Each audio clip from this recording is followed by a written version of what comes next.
Prophets, seers, and revelators can see things you and I cannot see.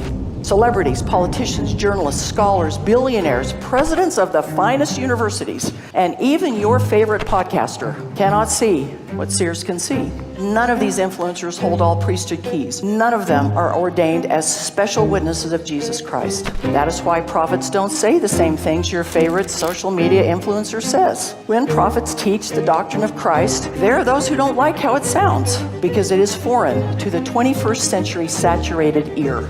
Elder Jeffrey R. Holland referred to this. If people want any gods at all, they want them to be gods who do not demand much. Comfortable gods, smooth gods, who not only don't rock the boat, but don't even row it. Gods who pat us on the head, make us giggle, then tell us to run along and pick marigolds. Complicating matters are self-appointed watchdogs, some of them our own members, who feel compelled to censure the church and its leaders when they don't like what our leaders say or do.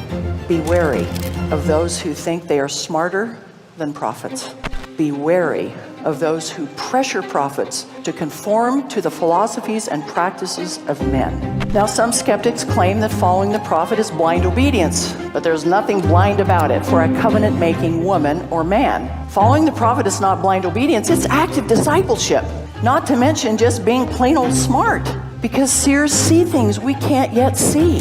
There are, of course, those who will challenge this statement and cite mistakes prophets have made in the past. I am not suggesting that prophets are perfect, because they aren't. The scriptures are full of imperfect prophets. Jesus Christ is the only perfect being to live on this earth. But just days before his martyrdom, Joseph Smith made an important distinction between his personal weaknesses and his prophetic role. Quote, "I never told you I was perfect, but there is no error in the revelations which I have taught.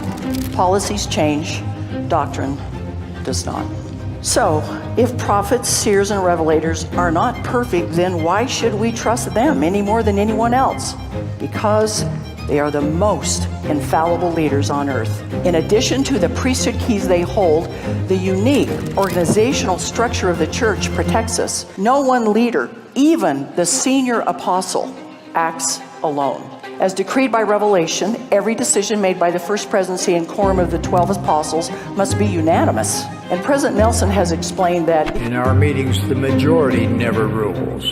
We listen prayerfully to one another and talk with each other until we are united. Then when we have reached complete accord, the unifying influence of the Holy Ghost is spine-tingling. No member of the First Presidency or Quorum of the 12 would ever leave decisions for the Lord's church to his own best judgment. There's another reason to trust prophets, and it is their motives. They are not in this for themselves. They aren't seeking votes or money or fame or popularity. Their only objective is the everlasting welfare of our souls. Most importantly, even the senior apostle is not the head of the Church of Jesus Christ of Latter-day Saints. Jesus Christ is, and he is perfect.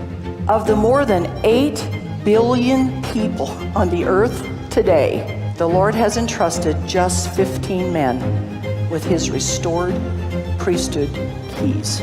Wouldn't we want to listen to them first? And wouldn't we want to listen to them most?